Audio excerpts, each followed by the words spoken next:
I'm so fucking annoyed. Why did she braid my hair like this? Because it's like, why do you have it straight at the roots and the rest is. Because it's cute as a design, but then what's gonna happen is the hair's just gonna fucking break and snap because we got all this straight. Like, bitch, braid that shit normally. I don't know. Anyway, and now I'm getting annoyed because my hair. I slept and my scarf fell off and my hair's getting frizzy and looking like there's breakage and it hurts. So yeah, at least I looked good as fuck for the first few days, so whatever. Anyway, good morning, y'all. It's Timothy. Allegedly, I'm pretty good at giving advice about kids despite never having them because, one, I grew up at a daycare, a very, very shitty daycare. It was basically just my house, but then my mom would take people's kids and let them bullshit around for money. Yeah. Number two, I see kids as people who have, thoughts and personalities and room for growth, and I don't see abusers as such. Or at the very least, very rarely. And I don't know, like I saw a post online where this girl, I don't know her age, she could be anywhere between 19 or maybe she's just an extremely young looking 24, but she was standing next to this, like the post was like POV, and also she used POV wrong. I don't like that. But she said POV, I'm taking someone's daughter to their daddy daughter dance, and I guess the daughter in the video is like 10 or whatever, going to a daddy daughter dance, and then the 19-year-old girlfriend is like right next to her. It's like, you look like sisters. You don't look like that's for so many reasons. It's like that's kind of weird. And she kind of dressed nightclubby in the video, and it's just one of those things where it's like, I mean, I would have gone for a longer dress, but she looked cute. But you could kind of tell from the girl's body language, not just like normal kid, like it could have just been child awkwardness. It could have just been like, oh, I'm a kid and I'm awkward because I'm very dolled up in an event, people are staring at me, blah blah blah, like, it's a spectacle, it's a scene. But it probably was a little awkward too, because it's like, okay, and here's this girl who just got with your dad and she's already hugging up on you as if she's super close to you and stuff. You can't just do that. Like, it doesn't work out well, because like, just like anybody, you can't just hug up on anybody. You can't just be all buddy buddy and besties with anybody off the bat unless it's explicitly agreed on by both parties. And also, I guess I thought about this myself. With it, when it comes to kids and when it comes to getting to know them, you do have to let things take time. That's something my stooped ass ex from last year, who I dated, who had a kid, I remember he was stupid as fuck. He kept trying to speed shit along, and honestly, I have a lot of words I want to call him and have called him, but I'm gonna try not to make this video just like 18 minutes of me calling this man all sorts of slurs and insults. So let's keep it nice and cute. But he was the type of dumbass where it's like, okay, my kid just found out about us dating. I'm gonna be all touchy touchy with Tania. Like, it's like, nigga, you're acting like, it's like, okay, holding me from behind as you're cooking and stuff, that's cute, but it's like your kid doesn't want to see that. She doesn't know me that well. Like, she even was trying to communicate with him because she's more mature than he is, and I really feel bad about how everything went. But, she would explain, she's like, we've only hung out like 2 times, and then I found out you two were dating. And the way she found out we were dating was because, sadly, let's just say, we she was downstairs and focused on her stuff. We went upstairs and it was solely just to like check on some laundry. But one thing led to another. Attraction was there. We thought we were quiet. I guess she got curious, like, where'd they go? She didn't walk in on us, but she heard stuff. And yeah, that was probably emotionally traumatic for her and made her feel very weird. But we talked about it with her. I remember this specific evening, so look, this is relevant. I remember that afterwards, like, we couldn't find her in the house. When we were done, we were like, where'd she go? It's totally empty, and we couldn't find her anywhere. It was like a solid more than like 10-15 minutes of searching before we just, like, finally her dad found her crying in the dark in the bathroom and stuff. And like, I didn't know what to do, and I just thought, okay, I'll give them the moment. I went outside to the pool and just stuck my feet in, just thinking, oh Jesus, that just destroyed a little girl's relationship with her dad. I don't want that. I don't want her to feel uncomfortable or tense, and this is a terrible way to find out. Jesus, like, having to hear me call her dad daddy and all sorts of great, like, nah, that she's very young. No one wants to hear their father in that light. Ew. Uh, Eventually her father came out to talk to me, and we sat at the pool, and he said he felt like a big bag of shit. I said, yeah, I do too. And I knew he wasn't the best at communicating, but he still cared. And it's hard, especially when you're like a cis man who's like 31 and trying to figure out how to emotionally deal with like a 10-year-old girl and you're the only parent. I had to kind of explain, like, think of it from her perspective. Like, she did lose her mother quite recently. Mind you, just so you know, Her dad and her mom were not dating or fucking, to the best of my knowledge. According to him, they stopped fucking years ago, which was like, so there was like, no, she dated multiple other people, even got pregnant. Like her mother was out there having fun and moved on from him. There was no chance of them getting back together. But I don't know, maybe she still saw Disney movies and stuff and saw, hey, these are two single people. Maybe one day they'll come back to each other. You know what I mean? But, she lost her mother like 3 years before.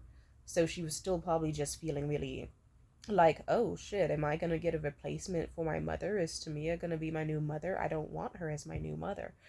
And I was trying to explain that to my ex, and he was like, I don't know if it's that. And I said, well, it most likely is. Like, you'd be shocked. Kids can process things very different, and it's not like you got to talk to her truly about the way her mom died and this and that.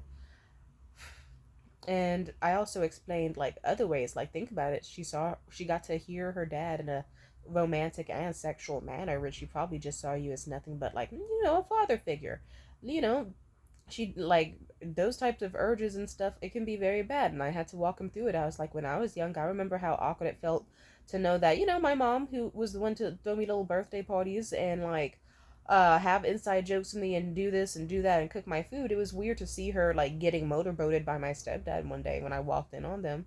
And that definitely changed something, and I remember I left quietly, and I just thought, okay, I feel different and sad, and like my world just ended somehow. Like it didn't, but it did. And it was like, okay, like it kind of felt like I lost a parent.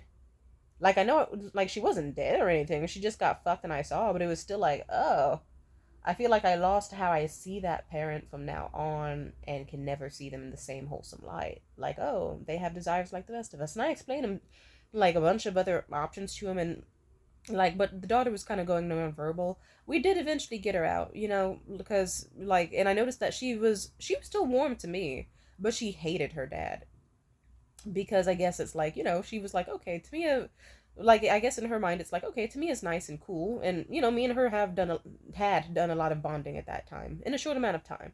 Doesn't mean we were totally besties, or at least it would have been nice if we were, but either way, like, still, yeah, it's like she was surprisingly nice about me and to me still, despite the whole, oh, I guess this is the girl fucking and or dating my dad sort of thing. But she hated her dad because it's like the dad is the one what's like the trusted confidant, the dude who's supposed to be just for you and only you. She didn't want to feel like she lost a father. They talked it out and stuff, and his ass was still trying to go too fast. It's like, okay, nigga, like, we only, like, Jesus, it would be, I think it was the same evening or one more night. I forget. I think we stayed there for like one more single night that evening. Did we? I really don't remember. All I know is he kept any time after that. If it wasn't him trying to like kiss in front of her or like hold hands, but then like do a little too much, like hold my waist and pull me in type shit.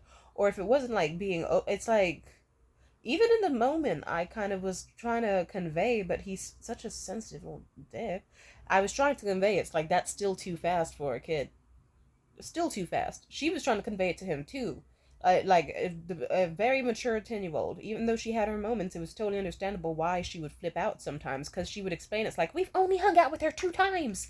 I don't know her. I don't know. And he would just be like, well, get used to it. And it's like, that's not the mindset to have. And of course, as you can imagine, all it did was push things away. And he would keep trying to be like, hey, Natalie, what if Tamia stayed over tonight and we could watch a movie, da da da da da. And then he would kind of be like, trying to push it more, or try to be like, you know what? No, we're gonna have her over anyway.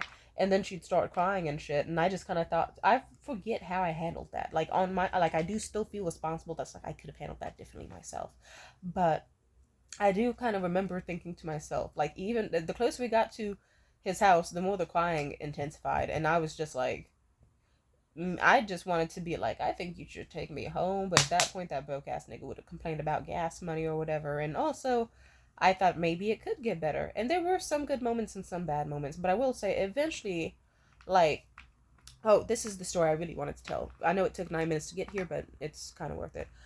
For some instances with people, you have to be more patient, Like, for example, let's put it like this. I knew that the worst thing you could possibly do is just show up in someone's life and be like, hi, I'm your stepmother, you have to like me, or I'm the person your dad's dating, get over it, because I'm not leaving little girl. Like, no, that's some stupid ass bitch shit. And I've heard millions of stories of that. Or people trying to be like, yes, adopt me as your new mother, like, forget all about her, blah, blah, blah. Or, like, and it's like, I'm not that type of person. No. If anything, I specifically thought to myself before I dated this man, I was like, I don't know if I could date a dude with a kid. Because if it's not going to be baby mama drama, it's going to be so, like, I don't want to be like seen as an evil stepmother, or at the very least, like, if I want to be cool. And it did happen because eventually, I'll set the scene for you. Natalie had a rough day and was kind of separating herself in her bedroom. Like, she went from crying to like just very quietly in there, just eating her own snacks, hiding and stuff, and like making art. And I knew she was an artist and stuff. And at this point, he was like, we were in the living room, but his bed was in there. That's ghetto, I know, but whatever. He was asleep, and I was like, okay, I want to do stuff. I have art supplies, but I'm missing a few things. To start watercoloring on this canvas, I may need to ask. And so I thought to myself, okay, you know what? He's asleep. She's in her room. I need something. And if I'm going to be up for the rest of the evening, I am going to have to ask for it. So I gently knocked and said, it's Tamia. Can I come in? Just to ask a quick question. You can also say no. And that's what I always do with people. I don't give them the forced need to say yes to me. And I guess she appreciated that because then she opens the door a crack and she's like, hi. And I'm like, hey, how's it going? Sorry to interrupt you, but I was just going to do some like art real quick and I realized I don't have any white crayons. Do you have any? If not, that's totally fine. And if you just want to keep them to yourself, that's also fine. And she was like, oh, yeah, I do. And then she actually went out of her way. She tore up her fucking room trying to find some for me. Very sweet. And then I'm like, thank you. And then I gently close her door and go back to my artwork. And then I guess, she's a kid. She's intrigued. She's like a cute little curious kitten. So she pokes her head out and she's like, what are you going to make? And I was like, and I showed her the sketched outline of what I was making so far. And I was like, yeah, I'm hoping to add some color to this girl's cheeks and make her eyes nice and big and have multiple hands reaching out to her like a horror movie. And, she's also a little girl who's kind of goth, too. At the very least, alternative, but mostly leaning to goth. And she was intrigued. And then, next thing you know, she's a kid. She just came out herself. Like, you don't have to force kids into things. They're usually pretty curious. And as long as you're not super mean, pushy, or weird to them, and not overly pandering or corny, then they tend to like you. So, she sat next to me. And she just started asking little questions about my artwork. And I asked stuff about her. She tells me. And then eventually I'm like, oh, I should put something on the TV. I'm torn between a horror movie or like a gaming channel. Oh, have you seen Corey Kenshin? And then she's like, yeah, I've heard of him. And then we talk about him and Manny Badass Hero. Because mind you, I'm young as fuck still, too. Like at the time I was 23, it's like, no offense, the age gap between me and her and me and him were about the same amount of like roughly 9 years, give or take. Weird to think about. So but it's like, yeah. And so she's Gen Alpha, I think, and my stupid ex was a millennial. I'm a Gen Z. So there was still common ground between all of us to bond. And at some point, like, yeah, me and her were just talking and watching funny little movies or clips from YouTube from gamers or about horror games and, like, cool ass stuff like Japanese yokai and ghosts and murders and, stuff that she could handle. And making a light conversation. And she was naturally easing up into it. And next thing you know, she was painting next to me and drawing next to me. The thing that ruined it is eventually my boyfriend at the time. He woke up and he was like, oh, look at you two. And he did the thing, which then made us go, shut the fuck up. I'm just kidding. Did I say that? I don't think I did. But we both kind of were like, stop. Like, you're ruining it. And because it's like, dude, he was doing the emotional equivalent of like when you see some cats and you're trying to convince them to eat out of your hand, but then you start like making loud noises and shit. It's like, nigga, you gotta just be quiet and let it happen. You can geek out about it later. Now is not the time to start all that yapping. But it was great. And it was lovely. And, like, we had other experiences like that, too. She was a good kid. If anything, she didn't have an issue with me. She more so had an issue with the speed her father was trying to make us go. Like, she needed more instances of, like, okay, like, she can be okay with me being around. Like, okay, Tamia's gonna be around. I'm getting used to her joking with me, joking with my dad, doing this, doing that. And after enough hangouts, maybe they can hold hands in front of me. And then after enough hangouts, maybe I can handle seeing like a kiss on the cheek or like them dancing or something because I'm used to the fact that they're romantic now. But you know, you can't just go from, okay, like one hangout where we all went to a cherry blossom festival together, and even that was a little awkward because we went to get sushi, and the waiter was like, "Ah, hello, beautiful family," and that made her uncomfortable because it's like she even said like, the waiter called us a family. That's awkward. And me, I caught that she was tense about it, and I was like, "Oh, that's funny of them to say, huh? It's sweet, but how funny." They probably just didn't know. At least I think I responded that way. If I probably responded that way. But her dad was a dumb fuck who didn't. I even brought it up to him. I remember I was like, "Hey, did you notice that your daughter Natalie had an issue with the waiter saying something about a family?" I think, because I like me and him were just like we had been broken up at the time for obvious reasons of him being a sexually abusive bitch. But we were still trying to be friends and stuff. And you know what? I was heading to the festival anyway. I was just attending with them because they were my rides, and also wanted to meet his daughter, and I'm glad we did. But I still let him know. It's like I think that's something to watch out for in the future. I think she's still sensitive about her mother passing and about the idea of someone else coming in to fill the mother role or whatever. And then the second time we hung out, I'm pretty sure that is the instance where she caught us fucking, which is it's like, now that you think about it, that's like one and a half hangouts. And it's like, the first one was great. The second one was a bit awkward because like, nigga was being too flirty here and there in front of her and weird and not taking heed of like her reactions. It's like, okay, and nigga, if we were in the pool and we're having a blast, and then she sees you trying to carry me around the pool like you're the fucking Hulk or whatever. Like, sure, it's fun, but you gotta keep track. Like, oh, my daughter's uncomfortable, and she's getting more quiet. Like, and I don't know. I'm just saying that's something to take note of, and I hate when people don't. Like, when people are just like, I'm gonna bring my kids around fucking anybody ever. Like, no, you're supposed to wait a while before you introduce people to your partners. You're not supposed to be super lovey dovey off the bat. Like, keep touching to a minimum. Like, if it's like an occasional arm rub or something, even that could be a little much. But it's like, just start off slow. Like, I'm just saying, you can't do that shit. It's not cool. Because also, it can also fuck up how, like, the kid perceives love as they get older in a way, especially if you're someone where you keep introducing your kid, like, oh, this is my new boyfriend that I've had of 2 months, and I know he's safe and not a red flag. And then next thing you know, like, 2 weeks later, he breaks your fucking world apart, and then rinse and repeat. Like, simply put, even I've dated, and not all of that has gone perfectly. But I would know better than to be like, okay, here's a kid, and I'm going to introduce my kid to every motherfucker. Like, if I had a kid, I couldn't just introduce it to any motherfucker who had me happy. Because then, like, simply put, if that shit crashes and burns, and I keep having crash and burns back to back to back, my kid's gonna grow up afraid of love. Like, oh, okay, real love doesn't exist because all these people destroyed my mom and hurt her and blah blah blah. And so they're gonna be like, I should always cheat on my partners and never trust love, or I should never rely on anybody, or be safe, or blah blah blah. I don't want my kids coming out fucked up.